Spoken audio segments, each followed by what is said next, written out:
السلام علیکم دوستو، یہ ایک ایسے چراوے کی کہانی ہے جس کا خواب آسمانوں کو چھو رہا ہے۔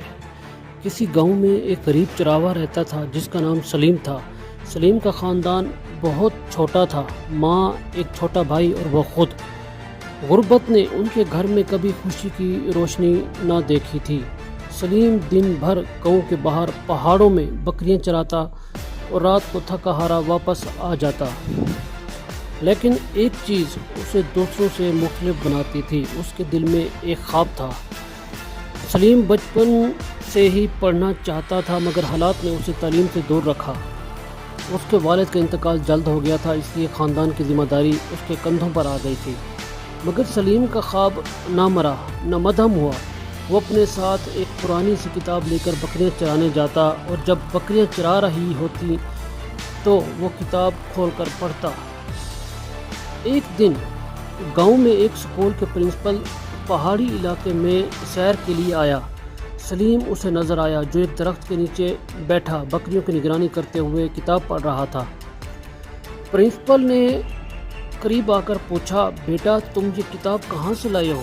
سلیم نے شرماتے ہوئے جواب دیا، یہ میرے والد کی تھی، میں خود پڑھنے کی کوشش کرتا ہوں۔ پرنسپل اس کے جذبے سے بہت متاثر ہوا۔ انہوں نے سلیم کی مدد کا فیصلہ کیا اور اگلے ہفتے پرنسپل نے سلیم کو اسکول میں داخلہ دلوایا اور فیس معاف کر دی۔ سلیم صبح بکریاں چراتا اور شام کو اسکول جاتا۔ نیند کم ہو گئی، تھکن بڑھ گئی مگر اس کی ہمت اور لگن بھی بڑھتی گئی۔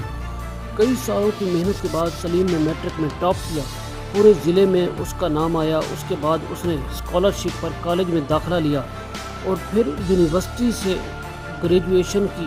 آج وہی سلیم ایک کامیاب آفیسر ہے جو نہ صرف اپنے خاندان کا سہارا ہے بلکہ اپنے گاؤں کے بچوں کے لیے ایک سکول بھی چلا رہا ہے۔ وہ کہتا ہے، اگر خواب سچے ہوں، نیت صاف ہو اور محنت خلوص سے کی جائے تو کوئی پہاڑ اتنا بلند نہیں جو عبور نہ کیا جا سکے۔ اس کہانی سے ہمیں یہ سبق ملتا ہے کہ حالات جیسے بھی ہوں، اگر انسان کے اندر خواب دیکھنے کا حوصلہ، محنت کرنے کی لگن اور سیکھنے کی جستجو ہو تو وہ ناممکن کو ممکن بنا سکتا ہے۔ سلیم جیسے کردار ہمیں یاد دلاتے ہیں کہ اصل کامیابی دولت میں نہیں بلکہ حوصلے، صبر اور عزم میں چھپی ہوتی ہے۔